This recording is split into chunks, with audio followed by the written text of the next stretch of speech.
have with me today a delicious piece of brownie and some green tea. I'm going to be testing how well my lipstick stays on once I've eaten and had something to drink. So here it goes.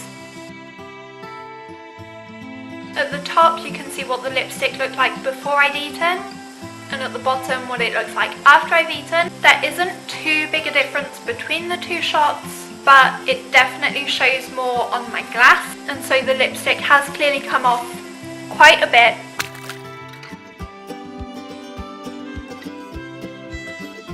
At the top you can see the lipstick before the food, and at the bottom the lipstick after the food. Yet again, I don't see too much of a difference. I think that this one's possibly lost its shine quite a bit, but this one has also kind of lost some lipstick onto the glass. Thank you so much for watching. I hope you enjoyed the video, and feel free to check out last week's video. I will see you next Sunday.